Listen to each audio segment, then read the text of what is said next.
This video is sponsored by SBO Digital Marketing. Join SBO Digital Marketing work from home opportunity. Mobile based part-time job perfect for students, homemakers and job seekers.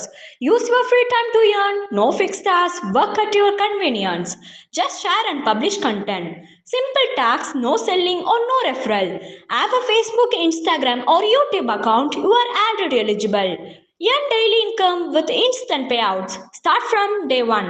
Skip பண்ணாதீங்க. பெரிய தப்பு. தினம் 300 ரூபாய் சம்பாதிக்க அரிய வாய்ப்பு. Instagram, Facebook பயன்படுத்த தெரிந்தால் போதும் content post and content publishing மூலமா தினம் 300 ரூபாய் சம்பாதிக்கலாம். இந்த வேலை செய்ய 5 நிமிடம் போதும். Work training support, group communication support, all language customer live chat support, முக்கியமா சொந்தமா ஒரு பிசினஸ் ஸ்டார்ட் பண்ற அளவுக்கு உங்களால கற்றுக்கொள்ளவும் முடியும், சம்பாதிக்கவும் முடியும். இந்த வேலை வாய்ப்பு வழங்குவது 5 வருடத்திற்கு மேல ரன் ஆகிட்டு இருக்க நம்ம தமிழ்நாட்டு company school of business organisation private limited. மேலும் விவரங்களுக்கு டிஸ்கிரிப்ஷன்ல கொடுத்திருக்க நம்பருக்கு வாட்ஸ்அப் பண்ணுங்க. கவி பேரரசு வைரமுத்து அவர்களின் கால வித்தியாசம். கால வித்தியாசம்.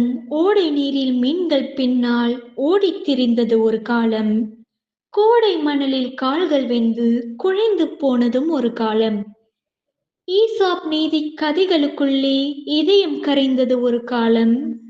பேசாதிருக்கும் பிரபஞ்சமே ஒரு புத்தகமானதும் ஒரு காலம். சில்லி பூக்களில் தேனை தேடி துள்ளி திரிந்தது ஒரு காலம். எல்லாம் இருந்தும் நேரம் இல்லாமல் எட்டித் தழுவது ஒரு காலம். ஆகாயத்தை தொட்டு பிடிக்கும் ஆர்ப்பாட்டங்கள் ஒரு காலம். ஆகாயத்தை நெஞ்சுக்குள்ளே அழைத்து கொண்டதும் ஒரு காலம். பண்தான் உந்தன் எஜமான் என்று பதறி திரிந்ததும் ஒரு காலம். பணந்தான் உந்தன் சேவகன் என்று பாடங்கந்ததும் ஒரு காலம்.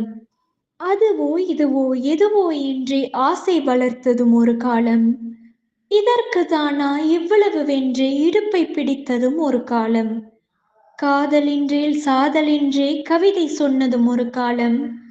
காதல் என்பது சந்தர்ப்பம்தான் கண்டு தெளிந்ததும் ஒரு காலம்.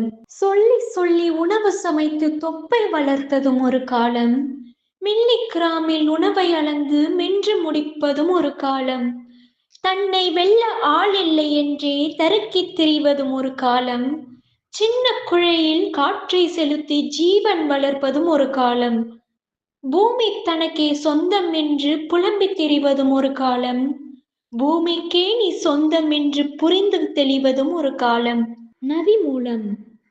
எப்போதெல்லாம் மனதில் உருவம் தெரியாத பனிமூட்டம் ஒன்று உலவி களைகிறதோ, இதயக்கல் எப்போதெல்லாம் குழைந்து குழைந்து கூழாகிறதோ, உடனடியாக உருகவில்லை எனில் உயிர் கெட்டிப்படுவிடும் என எப்போதெல்லாம் உள்ளம் எச்சரிக்கிறதோ, ஒரு கண்ணீர் ஆறவிட்டு இன்னொரு கண்ணீருக்கு மனம் எப்போது தயாராகிறதோ, தூக்கம் விழிப்பு இரண்டுக்கும் மத்தியில் மனம் என்னும் பட்டாம்பூச்சி எப்போது பறக்கிறதோ, கோபத்தின் சிகரத்தில் தூக்கத்தின் அடிவாரத்தில் எப்போது மனம் கூடாரம் அடிக்கிறதோ, அப்போதெல்லாம் எழுதத் தோன்றும்.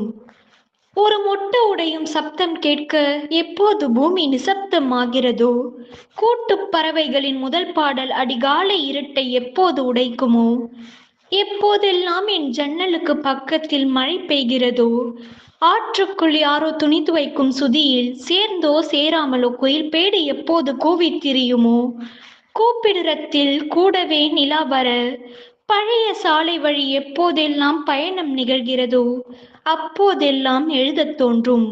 இந்த பூமியின் ஏதேனும் ஓர் அசைவு எப்போதென்னை அசைக்கிறதோ, சின்னஞ்சிறு வயது முதல் உள்நெஞ்சில் அப்பி உறைந்திருக்கும் படிமங்கள் உரிந்துரிந்து எப்போது முகம் காட்டுமோ, இதயம் துளக்கும் சில புத்தகங்களால் எப்போது மூளையில் தீச்சுடர் மூளுமோ, இயற்கையின் இயற்கையோ மனிதனின் செயற்கையோ இன்னொரு உயிரை எப்போது இம்சிக்குமோ, உயிரில் விழுந்த மூச்சுக்களை இசையென்னும் மாய விரல் எப்போதெல்லாம் அவிழ்க்கிறதோ, எப்போதெல்லாம் நான் சாகவில்லை என்பதற்கு சாட்சி கோரப்படுகிறதோ, அப்போதெல்லாம் எழுதத் தோன்றும். கடக்கும் பெண்களின் எனக்கான நாணம், இடுகாட்டில் நேரும் இடைக்கால சோகம், குழையும் குழந்தைகளின் உடைந்த சிரிப்பு, பூமி கிண்ணத்தில் சொட்டி கொண்டே இருக்கும் காலத்துளிகளின் ஓசைகள், நிலத்தில் புதையும் துக்கம், நிலவை மூட்டும் உற்சாகம், இவை போல் இன்ன பிற.